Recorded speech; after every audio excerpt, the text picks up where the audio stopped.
Everyone and welcome back to my channel. آج کی video ہماری ہوگی وہ گرامیٹیکل مسٹیکس جو آپ کے مارکس کو کم کر سکتے ہیں.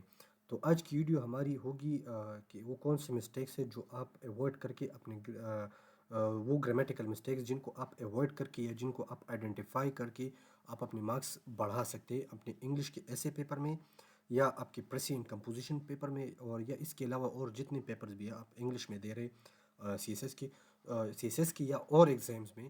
تو آج کی ویڈیو ساری اسی کے متعلق ہوگی. تو چلیے اپنی اسکرپٹ کی طرف چلتے ہیں. اچھا، دیکھیے گرامر کیوں ضروری ہوتا ہے انگلش سی ایس ایس میں گرامر اس لیے ضرورت ہے. سی ایس ایس میں صرف نہ کہ نالج کا ہونا ضروری ہے، بلکہ آپ کی گرامر کی پروفیشنسی، اس کی ایفیشنسی کا بھی ہونا ضروری ہے. دیکھیے ایگزامینر صرف آپ کی نالج چیک نہیں کرتا، آپ کی کلیئرٹی، کوہرنسی اور کریکٹنیس بھی چیک کرتے ہیں. گرامر فریکوینٹ گرامر مسٹیکس جو آپ بار بار ریپیٹ کرتے جاتے ہیں، یہ آپ کی سکورنگ کو بھی کم کر سکتے ہیں، نہ صرف ایسے کے پیپر میں بلکہ پریسی اور کرنٹ افیئرز میں بھی. تو ان چیزوں کو آپ نے ایوائڈ کریں، کیونکہ انگلش کے ایسے اور پریسی اینڈ کمپوزیشن دونوں میں آپ کی گرامیٹیکل مسٹیکس بہت کاؤنٹ کرتے ہیں. تو آپ ان کو کس طرح ایوائڈ کر سکتے ہیں، یہ ساری نیچے میں نے کچھ پوائنٹس نوٹ ڈاؤن کیے. اچھا، سبجیکٹ ورب ایگریمنٹ. دیکھیے ان correct agreement between subject and ورب یہ بھی آپ کے مارکس کم کر سکتے ہیں. تو آپ نے ان کو آئیڈینٹیفائی کرنے اور ان کو کریکٹ کرنے، یا اگر آپ کو ایرر اس طرح کا کوشچن دیا ہو جہاں پہ آپ کو کریکٹنیس شو کریں، تو آپ نے سبجیکٹ ورب ایگریمنٹ بھی آپ کی مارکس کاٹ سکتے ہیں. تو آپ نے اس چیزیں بھی بہت دھیان دینا ہے، بہت غور دینا ہے. اچھا، ٹینس کنسسٹنسی. دیکھیے سوئچنگ ٹینسز اننیسسریلی ویکنز رائٹنگ. دیکھیے آپ نے بار بار ٹینسز کو کنسسٹنٹلی چینج نہیں کرنا. ایک ہی ٹینس کو برقرار رکھے، ایک ہی ٹینس کو فلو کو رکھے. وہ نہ صرف آپ کی کلیئرٹی شو کرے گا بلکہ آپ کی کوہرنسی اور آپ کی نالج کو بھی شو کرے گا، بیٹر انڈرسٹینڈ کرے گا. تو آپ نے دیکھیے کچھ آنسرس ایسے ہوتے ہیں جو پریزنٹ ٹینس میں ہوتے ہیں، کچھ آنسر ایسے ہوتے ہیں جو پاسٹ میں ہوتے ہیں، ہسٹوریکل بیک گراؤنڈ ہوتے ہیں، اور کچھ آنسرس ایسے ہوتے ہیں جو فیوچر پریڈکٹ کرتے ہیں. تو آپ نے اکارڈنگلی ٹینسز استعمال کرنے ہیں، اور ریپیٹڈلی پاسٹ کے پیپر میں آپ نے پریزنٹ استعمال نہیں کرنا ہے. ہاں، اگر کچھ اس طرح سے ایشو ریلیٹڈ ہے تو آپ وہاں پہ ریلیٹ کر سکتے ہیں، لیکن اوور لوڈ نہیں کرنا ہے ٹینسز کو. اچھا، پھر آتے article and proposition errors. Article کیا ہوتے ہیں؟ او اینڈ دا. اور پرپوزیشن کیا ہوتے ہیں؟ جو دو سینٹینسز کو جوڑتا ہے.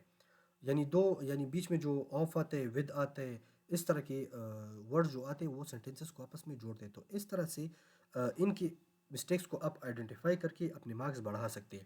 کیونکہ یہ سارا انگلش میں پریپوزیشنز یا آرٹیکلز اگر آپ غلط جگہ پہ استعمال کریں گے تو یہ آپ کے مارکس کم لا سکتے ہیں. تو آپ نے اس چیز کو کس طرح آئیڈینٹیفائی کرنا ہے، اس کو ایوائڈ کیسے کرنا ہے، یہ ہم آنے والی ویڈیوز میں آپ لوگوں کو ایکسپلین کروں گا.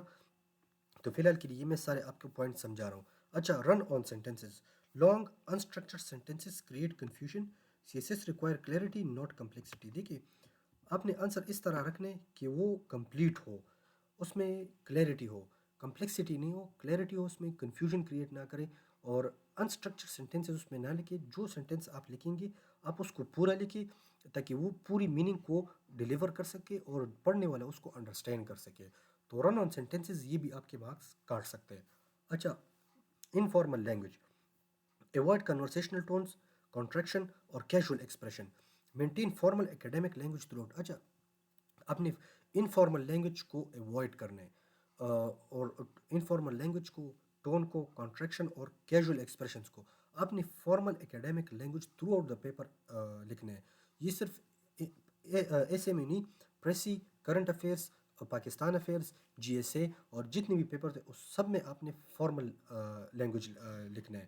یعنی فارملی آپ نے ساری چیزیں ایکسپلین کرنی، آپ نے انفارمل نہیں رہنا تھرو دا پیپر. ٹھیک ہے. اچھا، پریکٹیکل ٹپس ٹو امپروو.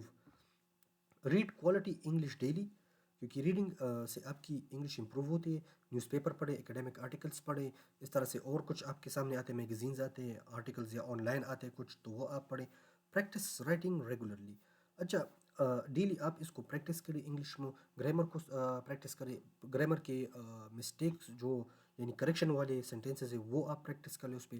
پھر اس کو صرف پریکٹس نہیں، اس کو سمجھے کہ یہاں پہ ایک کریکشن کس طرح پاسبل ہے، یہاں پہ کیوں ضروری ہے، یا یہ ورڈ یہاں پہ کیوں استعمال. تو اس طرح کے کوشچنس آپ وہاں پہ اپنے آپ سے پوچھیں اور اس کو سالو کریں.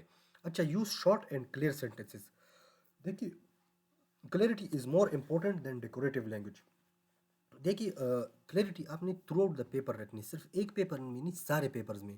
کیونکہ کلیئرٹی، کوہیرنسی اور یہ چیزیں بہت امپورٹنٹ. کلیئرٹی جب ہوگی تو آپ کا میسج ڈلیور ہوگا اور ایگزامنر اس کو سمجھے گا، تو ہی وہ آپ کو مارکس دے سکے، تو ہی وہ آپ مارکس گین کر سکے. ادروائز اگر کمپلیکس کوئی. اچھا یہاں پہ ایک اور چیز مینشن کروں گا. کلیئرٹی سے مراد آپ کمپلیکس ووکیبلری بھی استعمال نہ کریں. ایسی ووکیبلری جو ایڈوانس ہو، یعنی انٹرمیڈیٹ لیول کی ہو، اور نہ بگنر کی ہو نہ ایکسپرٹ لیول کی. بس انٹرمیڈیٹ سے تھوڑی اوپر یا انٹرمیڈیٹ ہو، ایسی ہونی چاہیے جو ایگزامنر بھی اس کو سمجھے. اس طرح کے ورڈز استعمال نہ کرے جو ایگزامنر نے خود نہ پڑھے ہوں گے. تو کلیئرٹی یہ بھی ہوتی ہے. اور سینٹینسز کو کمپلیٹ لکھے، پورا کر کے لکھے، ٹھیک ہے. اچھا، ریوائز یور آنسر. اگر آپ کے پاس ٹائم ہو تو آپ ایک بار اپنے پیپر کو دوبارہ ریوائز کریں، تاکہ آپ نے کہیں پہ غلطی کی ہو، کہیں پہ کیا ہو، کچھ ہو تو آپ اس چیز کو کریکٹ کر سکتے ہیں. اس کے علاوہ ایک اور پوائنٹ میں مینشن کروں گا. اگر آپ اپنی انگلش امپروو کرنا چاہتے ہیں تو ڈیلی پریکٹس کریں اس پہ، گرامر پہ، ٹینسز پہ، پارٹس آف اسپیچ پہ.